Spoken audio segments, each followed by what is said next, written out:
okay murakaza neza rero kuri tubice na Nyaro official nko muzina Mungu wanyu iradukunda Jiva. Uyu munsi rero nifuje kubana n'abakunzi ba Nyaro official cyangwa se abakunzi ba Moriox Kids by'umwihariko uyu mwana bita Munezero.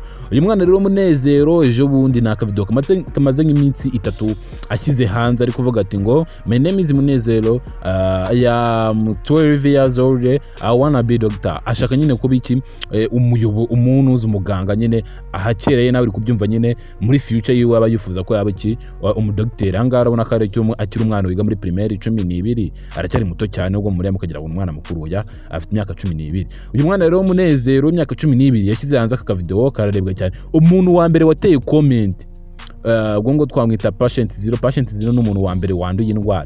Gusa noneho wateye comment ni first comment nyine ubwo ngo first comment uwo ngo rero ni Pattyno Pattyno n'umunyakomedi. Comment ya mbere rero yateye ni ashaka ko mwe mutarayibona gusa reka nyibasonere. Yaravuze ati that was my dream and I am a comedian now. Right now I'm a comedian. Atakiraho n'ubuki n'ubu emoji bwo guseka cyane.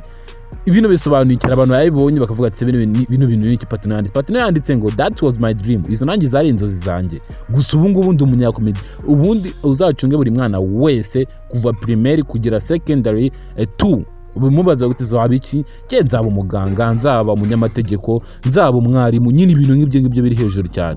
Gusa Pattyno yambwiye ati that was my dream nanjye zari inzozi zanjye and now I am a comedian. Ni ibintu byinshi nyine bajya bamubwira gusa ngo yaje asubiza Pattyno ati namba nawe ni ubu comedian njye se ko ndi umushomeri. Urumva nyine ni benshi bajya basubiza kuri izi comment za Pattyno. Gusa uyu munsi reka tufatanye na kano kana abwiye ngo nzakabazanira wa muntu ugenda uvuga ati ngo Vestina ngo nago ngiye dore ngiyo comment muri kureba anga mbere yanyu ngo ngiyewe umugabo wa Vestina simukunda. Iyi ni comment amaze gushyira muri video zirenga 100 kandi video nziza nyine za video zirebwa n'abantu benshi cyane, abana abakecuru abasaza aba content creator abantu benshi cyane barebye message. Rero hari naho nagiye kuri boro yiwe kuri account yiwe nsanga abantu bari kugenda bavuga ati se ngo nari nzi kara ari umuntu muzima. Gusa nyine ni ibintu byinshi cyane bagiye bamuvugaho. Nawe ushatse wagenda ukamureba babwita ngo simba kunda urebe nyine video akora shami bro nyine za dufite views gusa aba followers nabo kabisa.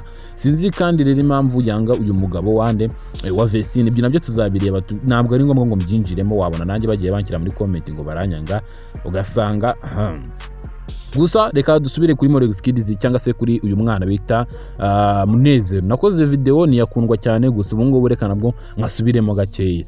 Ubundi uyu mwana Munezero mwabonye kuri mwana bita Tequero wo muri Sherrie Foundation we bamuguriye pareil. Uyu mwana rero ntabwo baragira ubushobozi bwo kumugurira pareil. Gusa abantu ni video yasohoye reba kuntu uyu muntu yanditse comment ni user nyugunye ntabwo afite account yanditse ngo subu baza kugabanyirije amenyo. Ibi ni ibintu abantu benshi bagenda bavuga cyane na video y'uyu mwana Munezero wabona itarimo iyi comment. Ibi rero nabyo abafana ba Munezero mureke nta muntu ujye nuko avuka nawe amenyo yanakuka agashiramo kandi uri kuvuga ati ngo ni meza oya byo na mubyibore ibyo bintu si byiza. Gusa nyine boneyo no kubwira Pattyno birthday yujuje isabukuru ku munsi wo kuwa 5 ubwo nyine nibwo yujuje isabukuru y'amavuko. Happy birthday to you Pattyno.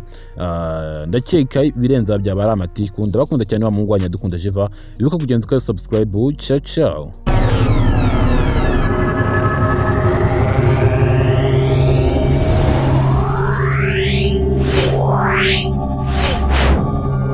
Yeah.